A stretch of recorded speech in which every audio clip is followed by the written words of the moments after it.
à tous et bienvenue sur le PC Libre. Aujourd'hui, nous repartons sur notre tableau croisé dynamique du précédent tuto et on va revenir sur la feuille de données et on va mettre un petit peu de couleur là-dedans et puis définir des conditions pour un formatage sur chaque ligne.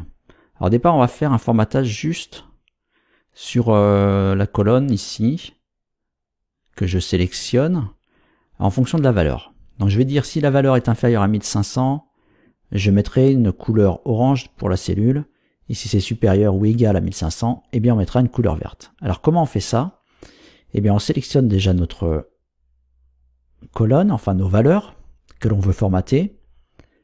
On a ici le formatage conditionnel. Alors si vous ne voyez pas cette barre d'outils, pas de panique, formatage conditionnel, et vous choisissez conditions. Donc, notre condition première, c'est que si la cellule, ici, on va prendre la première ligne, on va dire la valeur de la cellule, si elle est inférieure à 1500, voilà, eh bien, on va lui appliquer un style. Alors, on a plusieurs styles possibles, hein, vous voyez, qui sont déjà définis en fonction de ce qu'on a déjà fait, mais nous, on va créer un nouveau style. Et on va l'appeler inférieur à 1500. D'accord? On va lui mettre, donc, on va lui définir la couleur d'arrière-plan qu'on a dit qu'on mettrait du orange. OK. Donc là, on a notre première condition. On va rajouter notre deuxième condition, qui est que la valeur de la cellule est supérieure ou égale à 1500.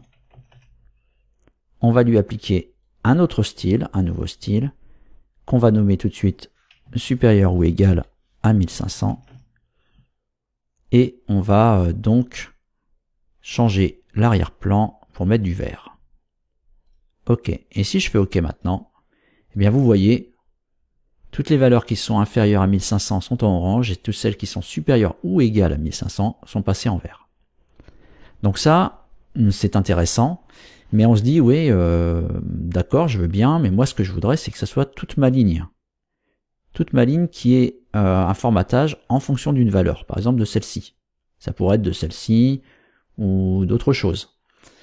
Donc là, on va dire qu'on veut formater toute la ligne selon les mêmes critères.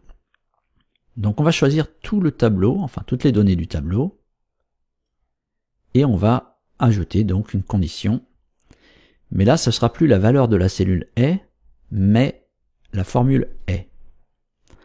Donc, ce qu'on veut, c'est les mêmes conditions inférieures à 1500 par rapport à cette cellule-là. On prend toujours la première ligne. Donc la première ligne ici des valeurs, c'est la ligne 2. Et la colonne qu'on teste, ça va être la E. Donc ça va être la colonne E2. Donc en fonction de la colonne E2, si elle est inférieure à 1500, on lui appliquera ce formatage. Alors comment on fait? C'est très simple. Devant le nom de la cellule, vous mettez un petit dollar, E2, et donc votre formule 1500, inférieure à 1500. Hop. J'ajoute une deuxième condition. Je dis pas la valeur de la cellule est, mais la formule est dollar E2 supérieur ou égal à 1500. Et là, on va lui appliquer le style qu'on a défini tout à l'heure, supérieur ou égal. Et maintenant, en cliquant sur OK, eh bien notre tableau est correctement formaté. Donc c'est assez intéressant. Donc là, on l'a fait sur cette colonne-là, mais on aurait pu faire autrement. On aurait pu, par exemple, j'ai annulé les deux formules, créer, par exemple, dire, si je veux ressortir toutes les lignes qui concernent le vendeur Olivier, par exemple, donc je choisis mon tableau, voilà les valeurs, je mets une nouvelle condition, c'est-à-dire que la formule est, là la colonne du vendeur c'est D, la première ligne de valeur c'est 2, on va dire la formule est $D2 égale Olivier, entre guillemets Olivier.